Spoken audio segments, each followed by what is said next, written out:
All right, we're live streaming, so you're good to go. Thanks, Cody. Welcome everyone to the March 2nd, 2021 meeting of the CB6 Environment and Parks Committee. We're going to be taking roll call soon, so if anybody else jumps in, that's fine. My name is Kevin O'Keefe, and I am the chair of this committee. This meeting is called to order at 7:01 p.m. Eastern Time. Today we are joined by Assistant District Manager Cody Osterman. Thank you, Cody, for joining us. Members of the public, you can raise any questions or comments that you have through the Q&A feature of Zoom. If there is time following the committee's discussion, we will field questions from the public. Jeannie D'Onofrio has volunteered to take minutes tonight. As always, thank you very much, Jeannie. We will now take attendance by roll call, and Cody will conduct said roll call. Okay, committee members, I'll call your name. Please unmute yourself and say present. I'll announce if there's quorum at the end. Marty Barrett. Present. Matt Bondi. Present. Jeannie D'Onofrio. Present. Paige Judge. Present. Anton Mahler. Present. Raj Nair. Kevin O'Keefe. Present. Gary Papish. Looks like Gary's joining right now. Reshma And it's Patel. Gary's anniversary. Yeah, here. Dean Stephanides. And Mark Thompson. Present. All right, so with Gary, who just joined, you're at 9 of 11 members. Great. The agenda for tonight's meeting was distributed ahead of time by the board office. It is reflected actually on the screen in front of you. If there is no objection, we will adopt the agenda. Members of the committee, if you object to adopting this agenda, you may raise your hand through Zoom.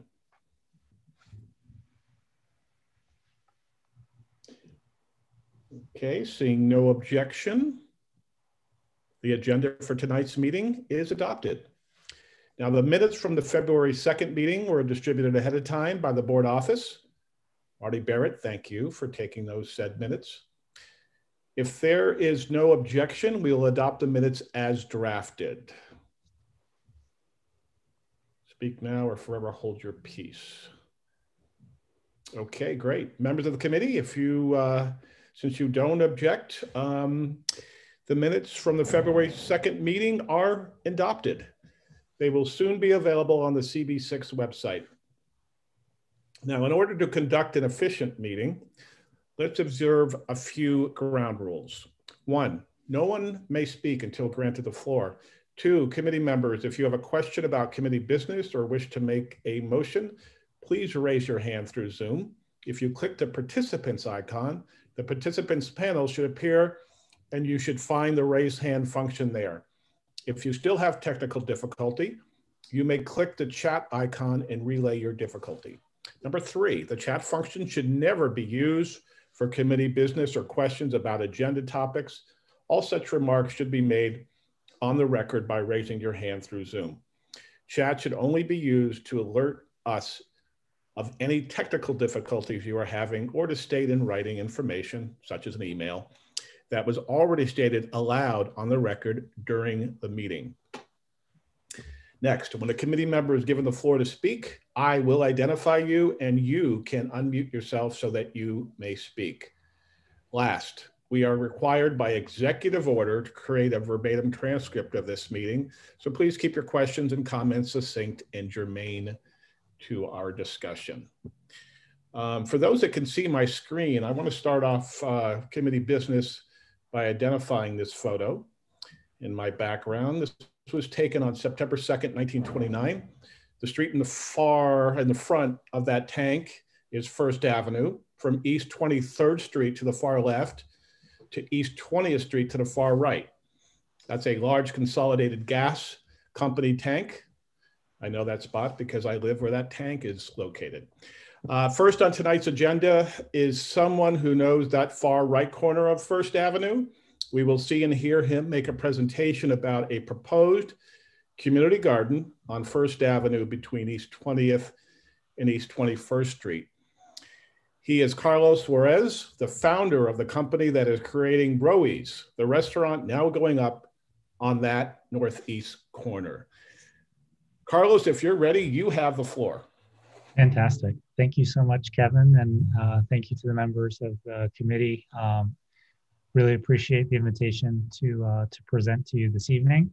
As Kevin mentioned, my name is Carlos Suarez. I'm in the restaurant business. Run a handful of restaurants over in the West Village, and I'm thrilled to have the opportunity to join your community over on the east side at the corner of 20th and First Avenue with the opening of Roe's in a matter of weeks. Hopefully, the plan is to open this spring. Over in the West Village, we operate a restaurant called Rosemarys. It's named after my mom. And it's an Italian restaurant, open breakfast, pre-COVID at least, breakfast, lunch, dinner, very affordable. It's all about, bringing the Italian love of food and seasonality to the village and to a diverse audience. It's very much inspired by my parents' house in Lucca, where they have a beautiful vegetable garden, which my dad tends to, and my mother is a very talented cook, and she got first billing. The restaurant's named after her. On top of the restaurant, we have a rooftop garden, inspired very much by my dad's vegetable garden in Italy, and we've fallen in love with the ability to grow herbs and vegetable and produce through the spring and summer seasons on the roof over in the West Village, and want to bring some of that magic to this very special corner on the east side at 20th and First Avenue. So, I'm here tonight really to ask for your support. We tried to put the garden on the roof of the restaurant here at the corner of 20th and First. It proved to be logistically not possible. But there is a phenomenal green space, right outside the front door of the restaurant. And I'm here tonight to ask for your support as we petition essentially the Parks Department to allow us to transform what is there today into a community garden. So I'll start by sharing my screen. I'll show you, a glimpse of what is there today, and I'll give you a short presentation as to what we'd like to create. And then I'd love to hear your questions. So here we go.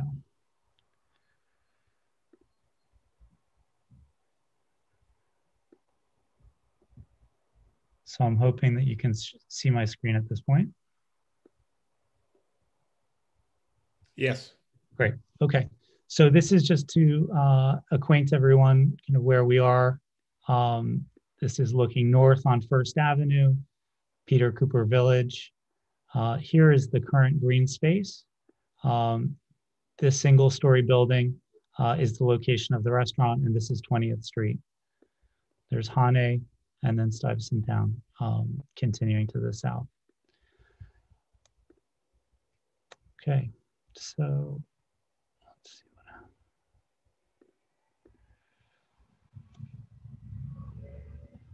Okay.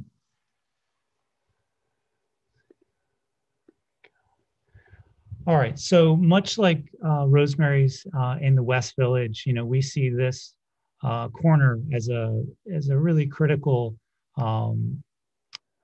critically important kind of corner in the community at the crossroads of 20th and First Avenue. Tons of foot traffic. It's hard to miss, and we see this as just an amazing opportunity to contribute positively to the neighborhood. So, our intention is to offer a restaurant where, the food is made with love and care. It's a big, diverse menu, affordable, breakfast, lunch, dinner. It's really, intended to be an amenity for the neighborhood. And as you can see, there's from the rendering, a lot of the facade of the restaurant peels back, connecting the indoor with the outdoor.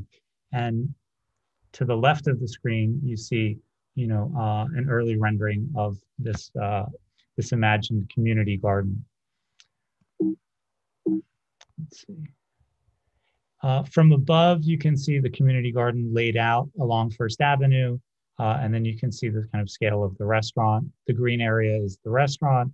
The, I guess, reddish area is a grab and go. We're calling it the neighborhood pantry, where you come for coffee in the morning and salads and sandwiches in the afternoon. So to summarize, the purpose of this garden is really to engage the community, to offer educational opportunities specifically for children, and to champion sustainability programs and obviously natural seasonal beauty. We think that we can develop, a multi-dimensional garden, engages various, constituents from the schools to residents of the neighborhood as a groundbreaking example of public-private stewardship. We've talked with many of these partners already, and there's a lot of enthusiasm for the garden, including PS40, the Salk School of Science, neighborhood hospitals, and obviously the communities of Stuytown and Peter Cooper Village.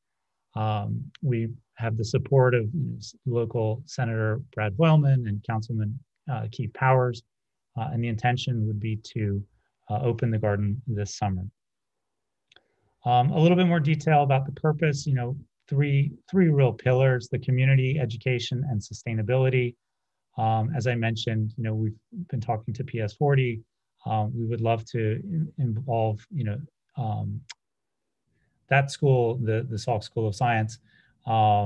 We have a kind of a track record in the West Village of hosting community events, whether it's raising funds for local schools, or different initiatives from our annual tree lighting to pumpkin carvings, et cetera. In terms of education, obviously a garden provides a phenomenal classroom for the study of science. So we would hope to offer the garden up to all students, specifically PS40 and the Salk School are literally across the street. And in terms of sustainability, obviously this is an increasingly important message, both, for our children, but for the public at large. And a garden is a wonderful way of communicating, messages about energy, about, composting, and locally sourced agriculture. We have a great team. We've been working with Brooklyn Grange, who are operators of over 5 acres of farms over in Brooklyn primarily and in Queens. Obviously, we work directly with Beam Living, who manage Stuytown and Peter Cooper Village. They have a whole team of horticulturalists, tending to their 80 acres, and we have our own experience running our rooftop garden over in the West Village. Just some pictures of some of the community engagement that we've done over in the West Side, from garden parties at the Jefferson Market to our annual tree lighting and pumpkin carving and farm dinners. Some images of our gardens atop the restaurant at Rosemarys. And then the top right, we even have a photo of Rosemarys Tokyo with the garden there. So here's a rendering of the proposed community garden. You can see it's framed, First Avenue at the bottom and East 20th Street on the right-hand side of the screen. The centerpiece of the garden are these planting beds.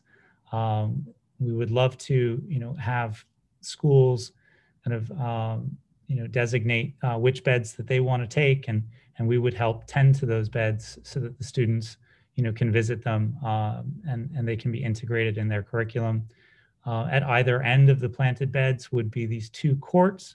The 2 courts could be used for neighborhood initiatives, whether it's children's, lemonade stands to raise money for, local, like the Little League or other local initiatives. And then at the northern end, you would have a pergola with additional seating. And beyond that would be some of the sustainability programs, from rainwater harvest collection to solar panels to a compost pickup location. Here are some of the visuals of the look and feel. We would hope it feels as abundant as possible. Again, kind of offering, a gift, hopefully, to the neighborhood. So, I'd love to hear your questions, and like I said, ask for your support as we look to lobby the city's Parks Department to support this endeavor. Carlos, thank you very much. Greatly appreciated. As far as questions, I'll start off. I have a few. By the way, it's nice to see the support of the Lower East Side Ecology Center for compost pickup. Mm-hmm.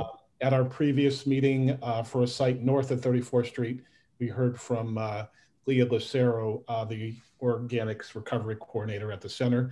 Mm-hmm. Is the proposed compost area for Roe's use, or is it open to others to use for their food scrap drop-offs as well? Correct. Yeah, the intention would be for the public. We would simply host it. Mm-hmm. So you would contribute to it as well, or do you have your own composting? Well, as part of Peter Cooper, you might have one in the building, because I do. Yeah, I believe, we might produce a little bit, maybe too much. And yeah, we would look to compost separately. Right. Yep. Are there any limitations in your agreement with Peter Cooper Village or Stuyvesant Town or Beam Living on how you can use the space that you're proposing for the garden? Because I think they do control that space, right? Are you limited? It's city property. They have, my understanding is they have a handshake agreement with the Parks Department to maintain the area there currently. So we have no rights to that area or, ourselves. We're simply suggesting that what is there currently could be elevated to something more dynamic through our investment. Great. I see you do have support of the John Bon Jovi Foundation. I know since 2006, the foundation has worked, and these are its words, break the cycle of hunger, poverty, and homelessness, which is tremendous work. My question is, do you see the garden checking the hunger, poverty, or homelessness box, or is this an expansion of that foundation's mission? Well, in terms of hunger, I think educating the public about, well, one of the offerings one of the aspects of the garden would be to host a neighborhood CSA. Mm-hmm. And that would be, a way of championing, obviously quality foods at a low price. Great, thank you. Also, as we know, the grate in front of the proposed garden has attracted homeless individuals. How do you see the garden and I should say the garden and the homeless coexisting, or how do you, if you could just reflect on that situation on the grate area as you see it? Sure. Yep. I know it's been a long-running challenge. We've had a decent track record in the West Village, engaging members of the community, the homeless members of the community over here, and helping them to find kind of more permanent lodgings. So that's just been our experience on the West side. We do know that this has been a long-running challenge here on the East side, and we're going to approach it with humility and do our best to work with the neighborhood positively. And we will also be talking about it, some of the other initiatives, not just in this committee, but cross committee as well, because I think you're right, that does need to be addressed more closely. I just have one last question before I open it up to other committee members and then any public questioning. Great that you've done a private-public partnership. On the American Express support, is part of their financial support in exchange for visible signage at the garden, or any signage at any nearby public space? And if so, how prominent would that signage be with their name on it? Sure. Well, certainly nothing has been, confirmed or inked, so I can't, guarantee anything, but the intention would not, as you can see, we run kind of a low key operations. We're trying to bring a very tasteful, non-commercial touch to the corner.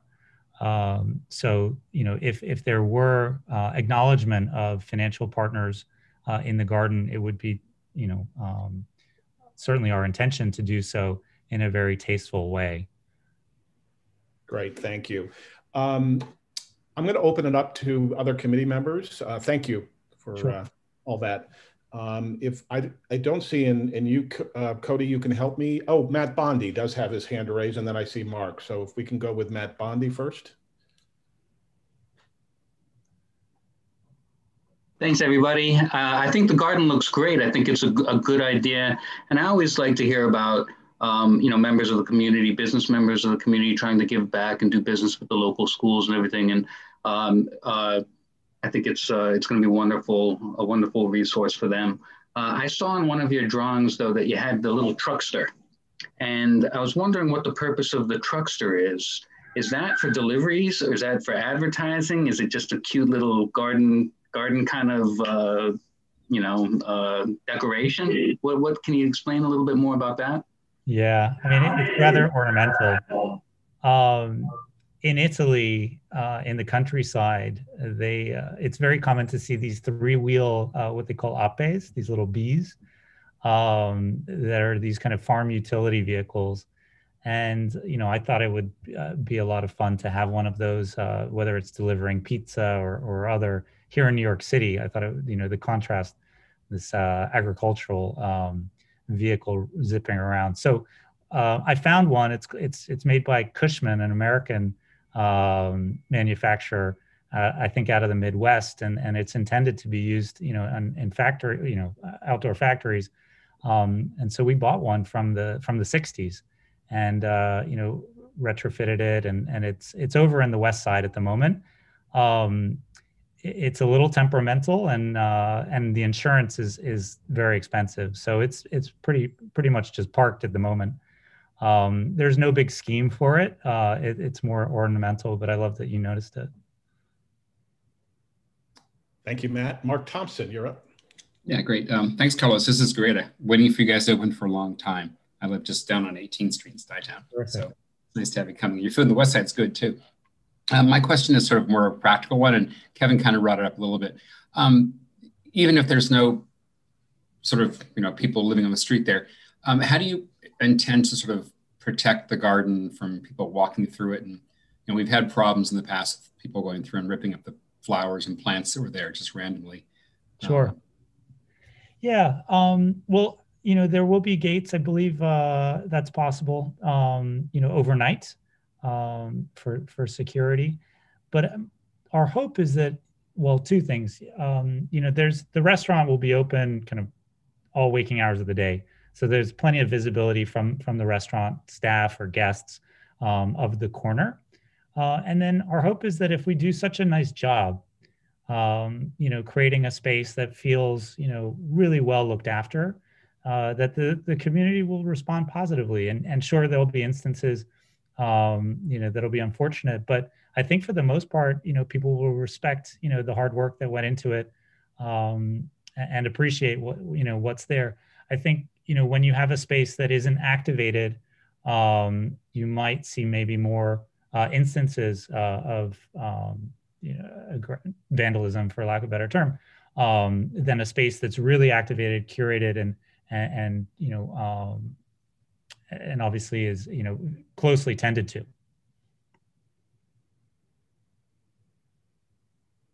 Great. Anything else, Mark, at this time? If not, we're going to go. Just a quickie.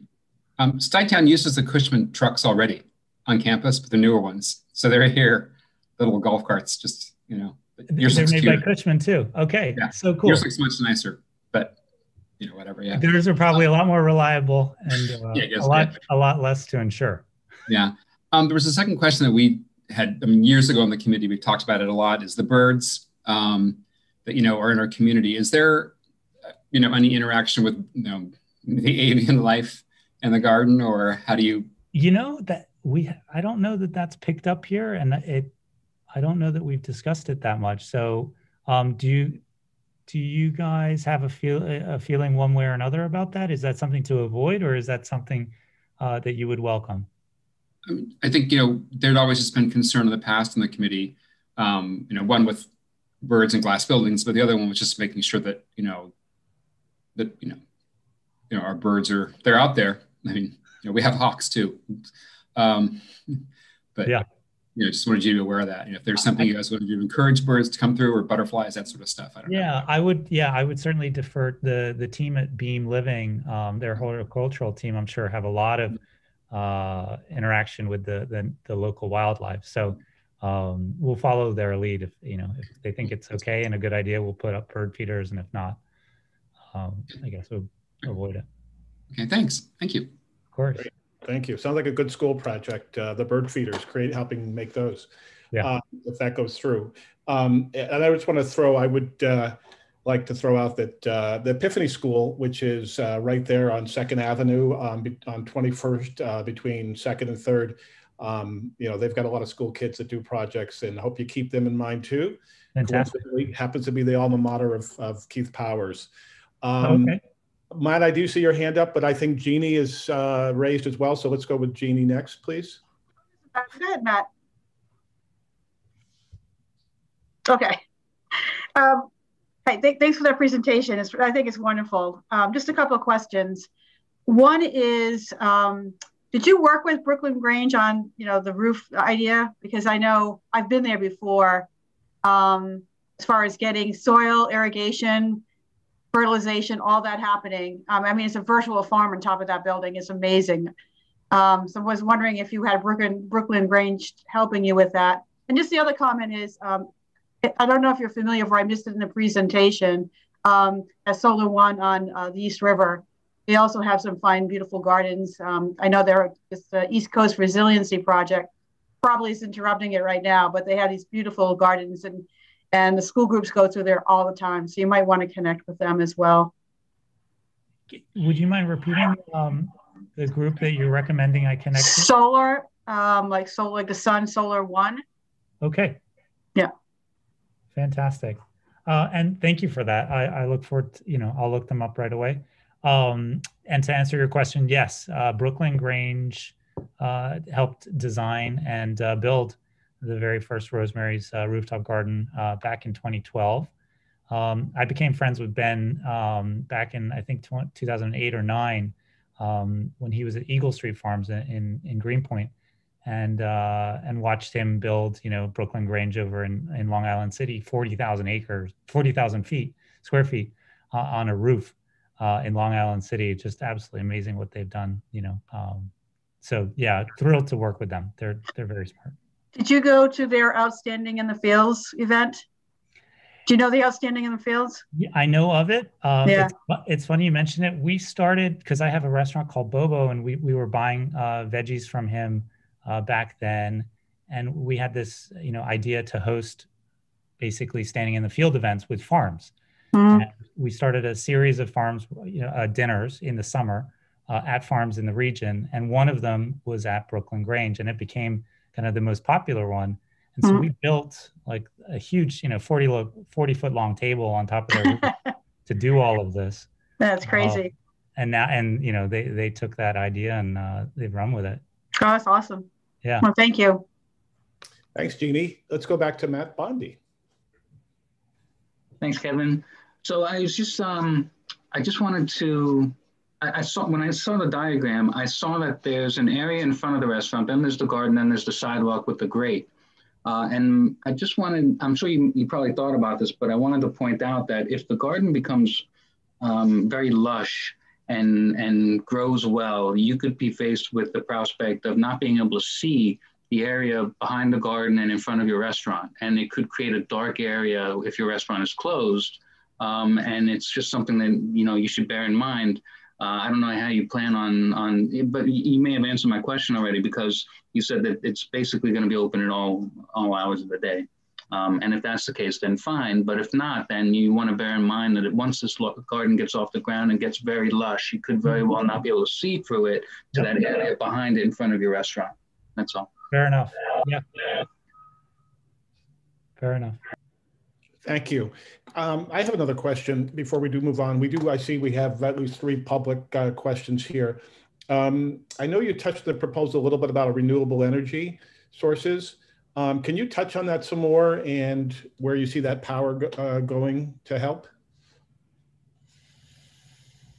I mean, the idea would be to connect the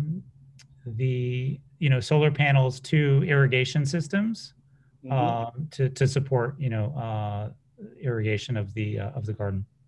Okay, so it'd be 100% that energy would be used for the garden space. Correct. Yeah. Okay, great. Thank you. Any more committee questions? Any more raised hands? No. So I will read some of the questions and answer. Fran Silverberg writes, can you speak to how this aligns with a fossil fuel plant that Blackstone/Stuytown Management plans to put up across the street from your restaurant? Then there's a comment, if we want to bring health and sustainability to the community, then the power plant needs to be stopped. How can this be ignored? Quite the dichotomy.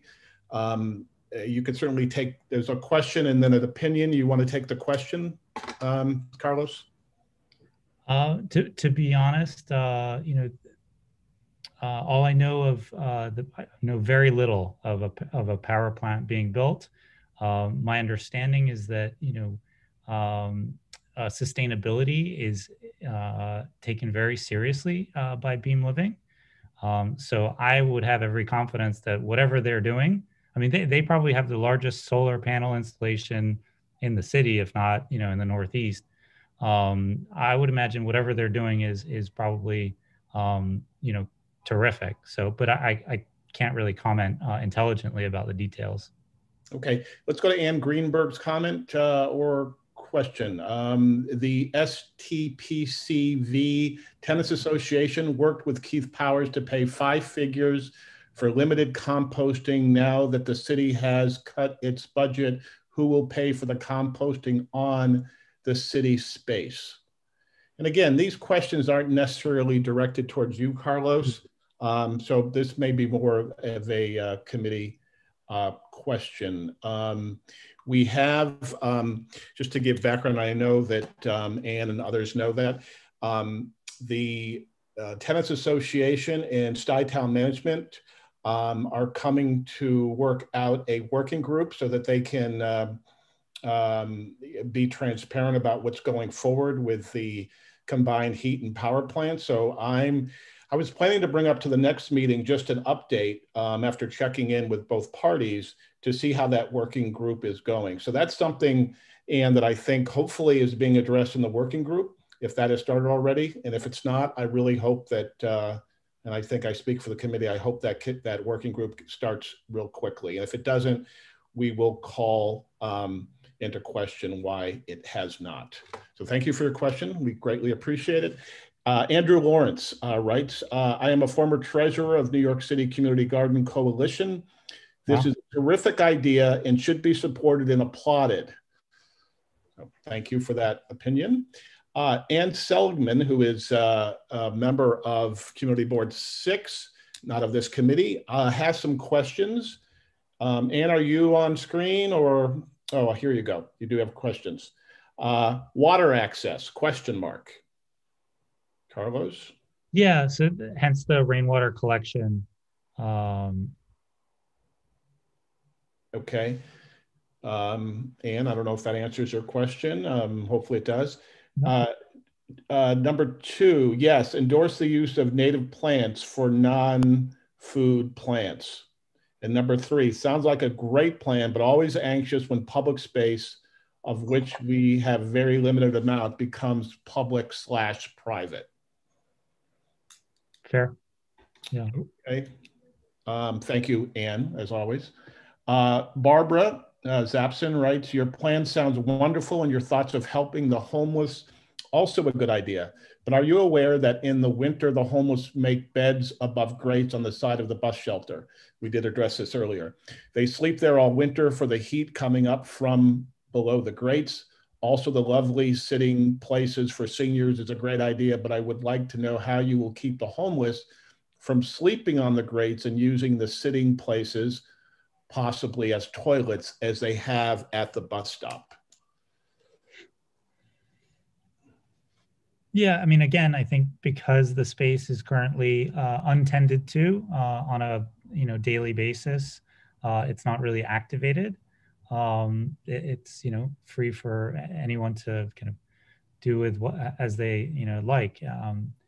If we are able to build this community garden, it'll become activated and cared for, and we'll engage the homeless. There's currently an empty retail space there. Nobody's engaging. I mean, certainly there isn't a tenant to engage with the homeless on a daily basis. So we're hopefully going to make a positive impact here. Okay, Ann Greenberg, who we had a comment from earlier, clarifies to me, I'm only referring to the composting, how the compost is going to be paid for, not the the combined heat and power plant. So thank you for that clarification. I still like the working group to happen. So maybe that was my way of saying slipping in the working group in this meeting. Anne writes again, Anne Seligman, having managed having managed a native plant garden in Brooklyn, not sure I'd count on rainwater collection to fulfill your needs. Any comment? Sorry, could you repeat that, Kevin? Yeah, Anne notes that she's managed a native power plant in Brooklyn.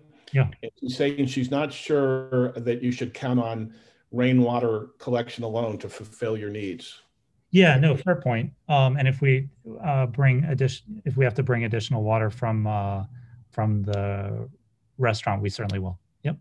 And Anne volunteers. Thank you, Anne. That she's available again. Member of the community board, if you would like her input because of her experience in Brooklyn. 100%. Yep. Okay, great. She's welcome, and certainly, Anne, I think it's fair to say, right, Carlos, she can get in touch with you, and hopefully she'll be able to give you some good insight from her experience. Dean Sims. Elias has a question, public question here. One, how can this committee and CB6 support this initiative to obtain the proper approvals? And two, what role would CB6 have in the facility management and programming in the garden? Great questions. We would potentially have a motion tonight that could potentially be turned into a resolution. The role of CB6 in this committee is really to amplify the voices in the community. So you've amplified yours, and we hope to amplify ours today. As committee chair, I cannot make motion to have a resolution, but any other committee members can. So we may get to that point later in this meeting. But that's really, and I see Kyle is on board here. He's the chair of Community Board 6. I don't know if he has anything to add to that. About the role of the community board on this project. Kyle, if you're still on, I think he is, but and certainly, as always, you're welcome to jump in at any time. Deborah Cohen writes, Peter Cooper resident and PS40 parent here. This sounds like a great addition to the community. Andrew Lawrence writes again, please post contact information for Carlos. Remember, no gardens, no peas. How would you like to provide my? We could do that here, or we can put it on any of our community forums. But what's the best way for someone to contact you? Email carlos@casanella.com. I'm just typing it into the message thread. I don't know if everyone can see that or. Okay. Again, a member of the public, somebody with the initials SC. Will this plan affect location of current MTA buses or bus stop schedule? No, it will not. Okay. Okay, I believe that is it for the community board committee and public questions. If there are any other committee questions or public questions, I'll give you about 10 to 15 seconds. And while we're waiting, Carlos, thank you. I think you've done tremendous work at looking not just at the present, but at the future of the city. So for a personal night, you know, you should be applauded for that. Thank you. What is your company's mission? I'm sure you have one written. What's the, in a nutshell? Building community. Love that. Through our passion for food. Yeah. Great. Awesome. Does any committee member would like to make a motion of any kind on what we just discussed? Sure. Mark is waving his hand. Oh, sorry. Okay, sorry, your screen was off. Mark Thompson, would you like to make a motion of any kind? Golly gosh, I'd like to make a motion that we support the Casanella's efforts to convert the current planting bed into a, what we used to call it, a community garden or a community garden? Okay. Yeah, Rosemarys Community Garden, is that the name you're right? That's the working title or the title? It is. Yeah. Okay. Rosemarys Community Garden. Okay, that's it. Very good. Thank you. Second. Yeah, I'll second the motion. Okay. Great idea. Thank you, Rashma. And also, I heard another voice too. So I don't know. We'll give you maybe each half credit for the second. Okay, we will now take a vote on the motion stated by Mark Thompson. When your name is called for your vote, you can unmute yourself and answer yes or no, abstain, or not entitled. I'm going to leave this portion up to Cody to see through. Thank you. Okay, Marty Barrett.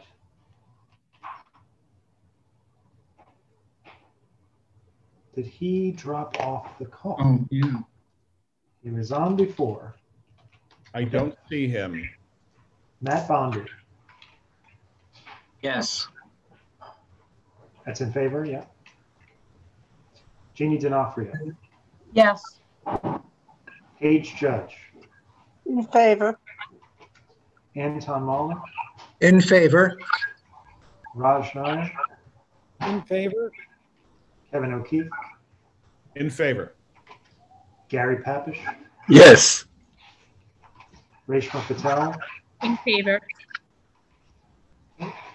Mark Thompson. Yes. And has Marty rejoined in the interim? I don't see so. So that's 9 in favor, none opposed, no abstentions, and no not entitled. The motion carries. Right. Congratulations, Carlos. Thank you, Kevin, and thank you to everyone for allowing me to present tonight and for the work that you do to take care of our communities. Thank you so much. You're welcome. And I just wanted to give you the opportunity only because we do have Wesley from NYC Parks here. In your presentation, you made a reference to you think you might need NYC Park support. Again, Wesley Hamilton, District Manager, is on board. Do you have any questions you would like to throw out to him? Where do I begin? Hi, Wesley. Nice to meet you. What do you think we need to do to essentially convince parks to support this? There we go. Well, I think Parks is the green agency, so we like to support things of this nature. It's not city property, so as far as I know, right? So I don't think we would really face very much opposition. But generally speaking, I mean, with parks, we're always, and what I would recommend to you is the same principle that we try to take, is to try to serve the community, find out what the needs are of the community, which you're doing, and to try to incorporate something that's going to be safe and that's sustainable. So those would be the key things, is to have the community involvement, what you're doing here tonight, anything that if the community board was to write you a letter of support, that would help. And to have a plan for safety and for sustainability would be my best advice. That helps. Yeah, I would also like to say that you know, you could email me or we could contact you, and I'd be happy to help you. I'm also I have a little experience with gardening, not a lot, but only about 25 years of horticulture and public gardening. So if you have any questions, I'd be happy to help. The Cushman brought back a lot of memories. I've spent a lot of time in three-wheel Cushman. Oh wow! Many years. So amazing. But, you could contact me for some of the gardening things as well. I probably have more knowledge of the plants than I do of actually passing a community garden. But we have several throughout the city. They're a little different. Most of our community gardens are run by the community, and we're on vacant land. And in many cases, vacant land can be turned over to the city.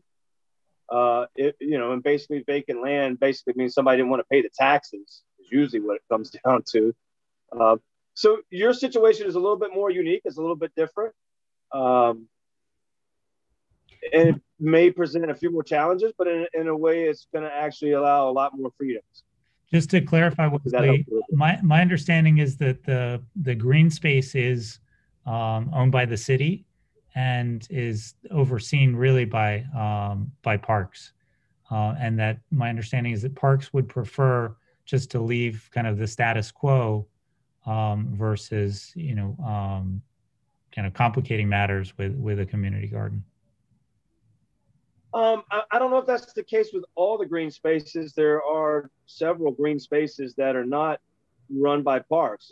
One was mentioned to you earlier, which was Stuyvesant Cove is a good example of that. That's actually not parks property. Gramercy Park is another one. So, if it's not parks property, it kind of falls into a whole nother or city property, which is the case. Stuyvesant Cove is a little different than unique to all of them, but Gramercy is an example of non-parks property that is basically a park, but it's not a New York City park. So these things do exist. There are differences. There are no two that are alike, so each situation is different. And what I'm recognizing is your situation could be unique. So we'd have to kind of look at it a little bit differently than a standard cookie cut community garden. Terrific. Okay. Well, I'd love to be in touch and solicit your advice. Yep. Great. Thank you. Thanks, Wesley. Don't go anywhere. Second on tonight's agenda, I see another note here from Ann Greenberg, noting that Gramercy is a private park. Indeed it is. And that goes, thank you, Ann, for the nice segue into a discussion of open spaces unavailable for public use in Community District 6. We now have a copy since our last meeting of the original Gramercy Park deed. That led us to the National Arts Club, whose clubhouse is across the street from the park. We connected with the executive director of that historic club and anticipate his appearing before this committee in the future. More on the club during the chair's report or old new business coming up soon. We continue our research on other spaces in the district, including the large United Nations garden north of the UN that used to be open to the public. More on those spaces later this year. We're going slowly but steadily through every piece of open space in the district and doing a ton of research before we start putting things up the flagpole. So thank you for your patience. Third on tonight's agenda is a report from the aforementioned Wesley Hamilton of the Department of Parks and Recreation. You have the floor, Wesley. Oh, good evening again. It's good to see everyone again tonight, this Zoom. Not a lot of new information to report, unfortunately. I was hoping to have a little bit more, but we are working on it. We will update the community board for many of the issues I want to assure you that we are addressing that have been brought up in previous meetings. Some follow-ups. Progress is slow, but we are making progress. February, mostly, as everybody knows, a lot of snow. So that was a major workforce issue for us in parks. We're hoping now that March, it was pretty cold today, but I'm hoping the days of snow are behind us and we're moving on to spring. So Parks is preparing for spring and for the summer. We're very optimistic as to what that is going to bring. And it is a little challenging to plan. We almost have to have multiple plans, but as I said, we're being optimistic, but yet cautious at the same time. And by that, I mean specifically in relation to the COVID. I mean, I think most people would agree that we're seeing light at the end of the tunnel, and we're definitely seeing great progress. And we're hoping that as we move later into the late summer or late spring or into summer, that I don't want to say we'll be back to normal, but definitely not where we were last year.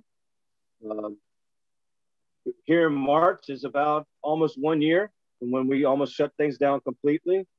So we've learned a lot. We're still learning, and how we address our seasonal operation plans is still moving forward, but we are planning. And for most things, we're hoping that we're fully operational for most of those tasks, meaning we still have some limits with our special events. We're slowly easing forward into expanding our special events. We're not there yet, but those are some of the items we're working on. And we're, like I said, we're optimistic, but yet cautious. So I don't want to announce any new details as yet, because many things are changing. And we just got some news tonight on some of our capital projects as well. We're seeing exactly how that's going to affect us. Positive news, not to mean to scare anybody, but even when we get positive news, we got to evaluate how we're going to address it, so as that we don't overwhelm our staff or many construction progress. So with that being said, I'll go into briefly where we're at with some of our projects, with our capital projects. And that's Astor Levy. The EDC project is moving along. It's in progress. It's on track, ongoing. That's the EDC project.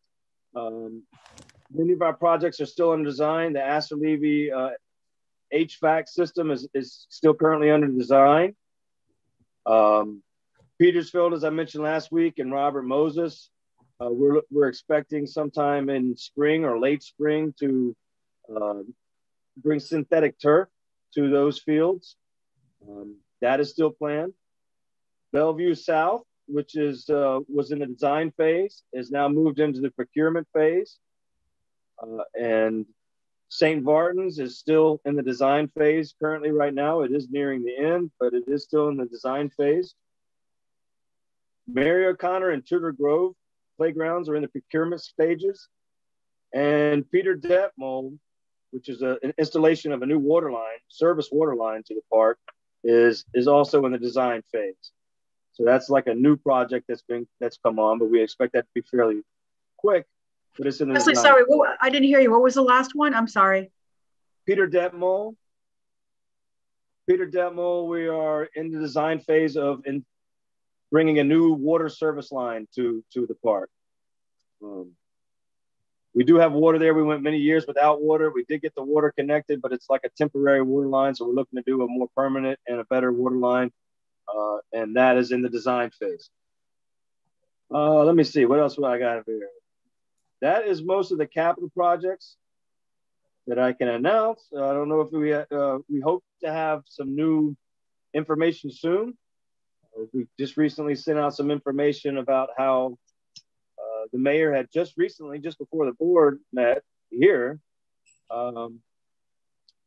about unpausing a lot of projects with the city, that some projects were under pause. And he announced that he's gonna be unpausing it, anything related to COVID. And that does affect some of our projects here in District 6, as I said, is positive. However, we still gotta have to take that information and determine how that is gonna affect certain projects that were temporarily paused due to COVID. So I can't really go into much detail, but with that, but we're very happy with that news, and we'll update the board as soon as we have more information, if it affects anything further. With that, anybody have any questions for me? Yeah, we do have a couple committee questions, I think, and we also have members of the public. Did you mention, I don't know if you mentioned Glick Park reconstruction as part of that capital unpausing? Is that, I think that's in the pipeline as well? Glick, there's 2 projects, and I believe one of them was for the, and I'd have to look back. I'm sorry, I gotta cut away from here and look at something. It's, I don't see. The bulkhead? I don't see it on the email that I just got, but I do believe it was there. But there's multiple projects at Glick, so I don't want to misinform you. There was the reconstruction of underneath, and then there was another phase of Glick, and one was being held up by the pause, and one is still in the design phase, if I'm not mistaken. So most of the items that were in design phase, there was no issues at all. Some of the projects that were paused in the procurement stage, which are now unpaused, is where we're, like I said, that we have to kind of digest and address how we're going to address that now, because I don't know if we can just unload all the projects at one time. We'll have to figure out how we're going to do that. But as I said, with COVID, I mean, we're kind of going into some new territories, and we're kind of learning as we go. So this is another area that we will learn as we move forward. But we are moving forward, and it is a positive thing. So as I said, we're moving forward, we're making progress, but we're optimistic, but we are still being very cautious. So I don't want to go too much into details until we know a little bit more about how it affects these projects. Okay, but it sounds like good news for park lovers throughout the city. So we like hearing Yes. the news. And couple questions from the public. Andrew Lawrence asks, is Astor Levy Pool still on schedule for summer 2021 opening?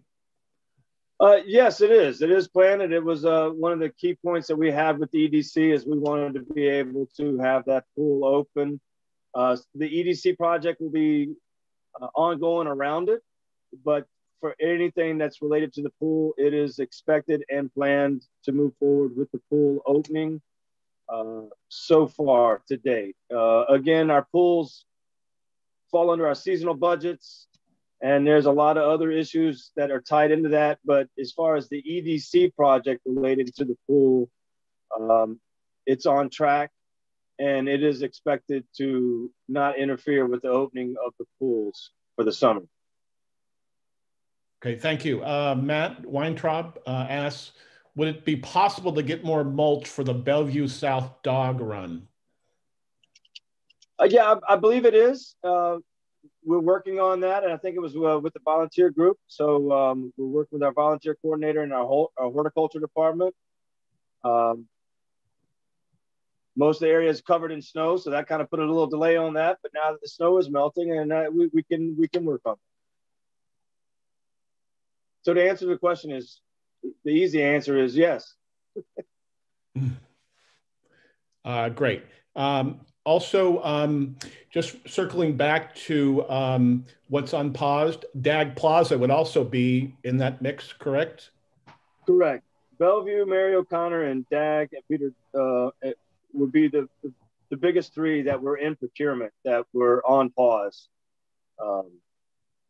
And I believe Glick was as well. But just one proportion, like I said, so there's multiple projects planned for Glick. So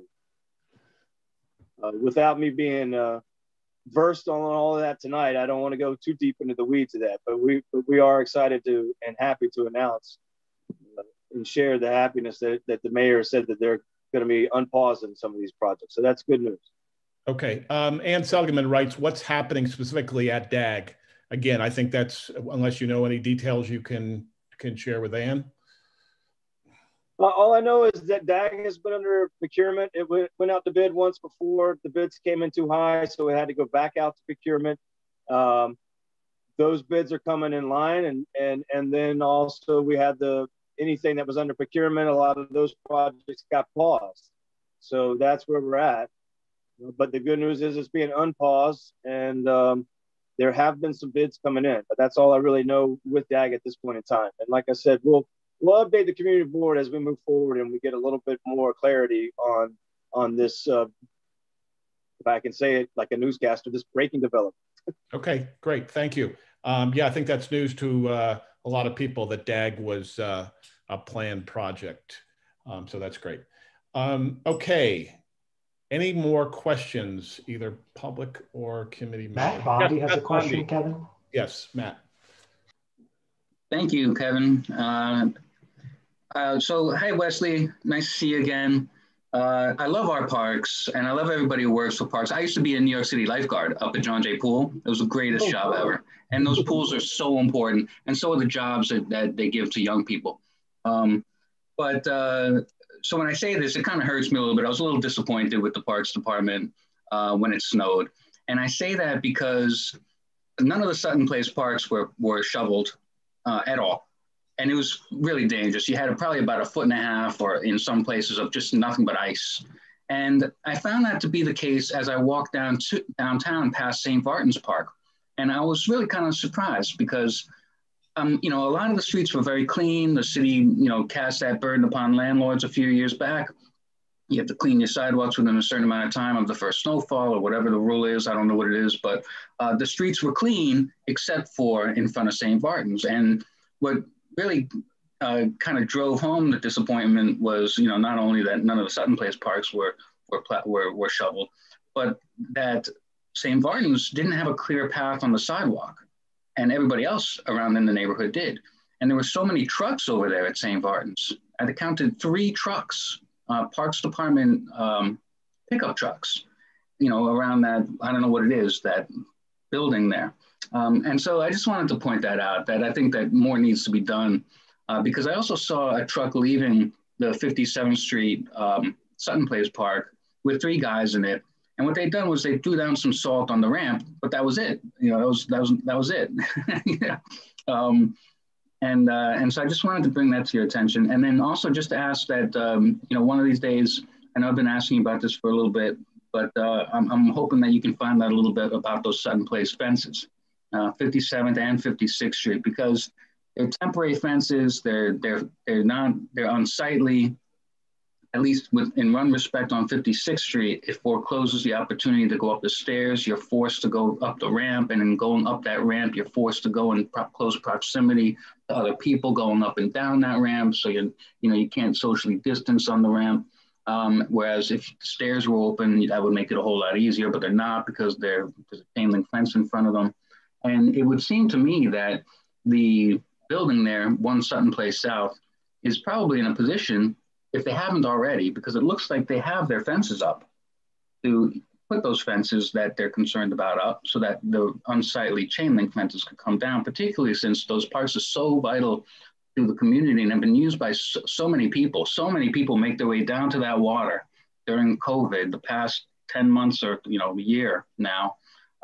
It would really blow your mind, but it's really nice to see from a community perspective. But those parks are very important to everybody, but those fences have been up there for quite some time. And if you could just find out what the story is with those, that would be great. So. Well, thank you for asking. First, if I can, I want to address some of the snow issues.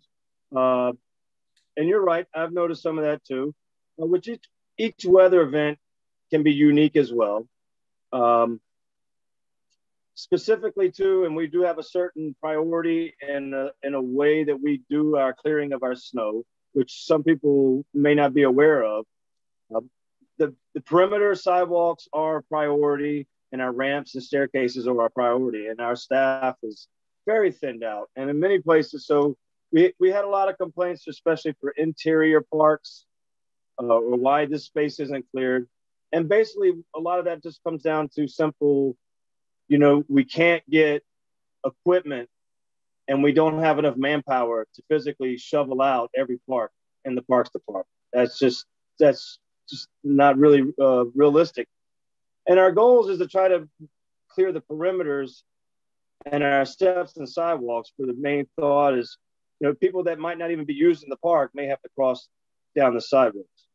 I did notice St. Barton's sidewalk, and each storm is a little bit different. So this storm particularly, we had a very large snowstorm that we haven't seen in many years. We did have the Suttons. We also had some equipment that we normally utilize in the area go what we call out of service, broke down. So where we would know that area that we normally have a snow blower that helps us with the ramps, went out of service, and then we tried to get it repaired. So then we had to do it by hand. So typically when we do, to answer your question why you saw a crew probably salt it, well, if you don't get a lot of the snow, especially when you have colder temperatures, it freezes over and people walk on it. And you're right, it makes it very compacted and it makes it very hard. And being that we have so many properties with very little resources, the best thing to do is to hit it with some salt and let it melt and then come back to it and chisel it all up. So in the meantime, our crews may salt a ramp. They may go to multiple places and Suttons and salt multiple steps and ramps and locations. And then they'll come back and then they'll actually try to shovel it after the salt has kind of loosened some of the ice. So that may have been what you did. And it did cause a delay. There was a delay there. I'm not going to deny that. And that's, but that's because the equipment broke down and we had to do it by hand. And anytime you're having to clear snow and ice that's been frozen for more than 24 hours, it's going to be a slower process. So for that, I apologize and I appreciate everyone's patience. St. Vartan's is a little bit different issue there. I think with the trees, they're not able to get the plow going down through there. They cleared it. And then I don't know how many people in New York, but in Staten Island, I'm very familiar with this. After I clear my sidewalk, sanitation comes and clears the street and booyah, all the snow's back onto the sidewalk. So those are some of the issues that we have to contend with, and with it freezing over. So all we can really do is continue to salt it. Now, one of the reasons I'd also like to address that you see vehicles at St. Barton's is that is the District 6 headquarters. That is where the maintenance crews sign in, have their lunch breaks. So that's why you're going to see more vehicles there, which is a good thing in most cases. So I did notice, but I think we can do better on the 2nd Avenue sidewalk, which I think is one of the areas that you saw the problem. We are trying to address citywide with equipment. I mean, we're trying to get new equipment. Our budget is very low, but that was some of our issues from a park standpoint as a overall, as that trying to take better inventory and trying to get funding to get new equipment. And that's basically what happened with the Suttons. Like I said, we have one snowblower that basically covers, 6-7 blocks of the Suttons. And when it goes out of service, now you're talking what could be done by one person now has to be done very labor intensive with the crew, and it could take multiple days. So it's much better to try to get on top of it early, and that you can do that much better when you have good equipment and access to get the equipment there. So in our interior parks and some of the areas, we can't get access to a plow. We can't get it up there. But as well, you can reach out to me and I can address a lot of those issues online, but that's to answer that. For the last thing of your things, I'll try to wrap it up, was the Suttons. And that was one of the things I'm saying we are looking into, we are following up.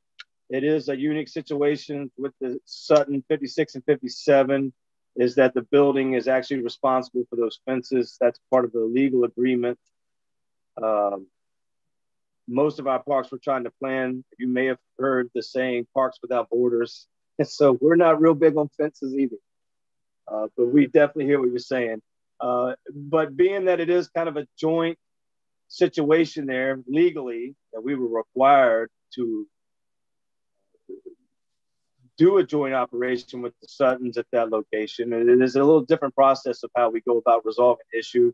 And so I can't really give you an update, but I can tell you we are working towards that, resolving that issue.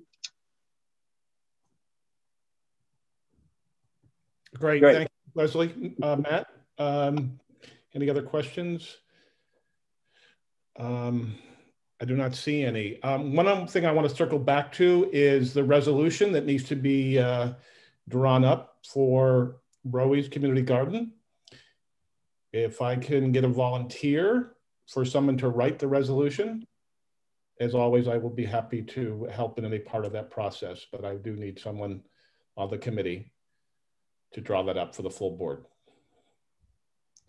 Any volunteers? Going once, going twice. I could circle back, but we do need to have resolution on that before the end of the meeting. If there are no volunteers, Cody, am I allowed to write that myself, or do we truly need somebody else to write it? You're free to write it if you'd like. Okay. All right. I'm appointing myself as the writer of that resolution. I can do the research. I can see it out my window right now, that spot. It's about 20 steps away. Kevin? Yes. I'm happy to write it. I was trying to unmute and I couldn't. Well, thank you. That's wonderful. So let's go ahead and do that. And as always, I'm here if you need any assistance, like walking out and measuring. Since I can't see it, I will send it to you and then you can take a look at it. Okay, thank you so much. Okay, so we are moving on to Chair's report and all the new business. I did promise that I would circle back to the aforementioned National Arts Club. The executive director, just so this committee knows, volunteered to give this committee a room at the club to host future Environment and Parks Committee meetings at no cost. This came up because of a grant that the club has received that asked that the club support community endeavors. We are in a community endeavor. Now, there may be concerns, I'll be the first to put out there, about a perceived conflict of interest of how we could or would treat a club on any community issues that come before the committee or the board. Those who know me know that I would be objective, take no sides. But again, there may be a perception. And the club building's age may not meet the ADA standards for wheelchair and other accessibilities that buildings do that went up after the ADA Act of 1990. I did want to put that out there. This would be a good time if anybody has any questions, comments, concerns, queries about not just the National Art Club, but anyone else who offers their space for future post-pandemic community board meetings. It could be a tour of different places in our district so that we are really more of the community than going to the same hall space. So I will shut up, and if anybody has any comments on that, or says that we shouldn't do it because of a perceived conflict of interest. Anyone? Has this come up before? I'll use this moment to plug the survey that we've got out in public that was sent in our most recent newsletter about upcoming, what meetings would look like in the post-pandemic world. So if you haven't, board members or members of the public, if you haven't filled that out, we've posted the link on Facebook, on Twitter, on Instagram, and it's been in the newsletter. So it's out there, and I'll throw it in the chat right now. Okay. Hey, thank you, Ann Sullivan. I'm just reading your note. This we'll table this issue until maybe the next meeting.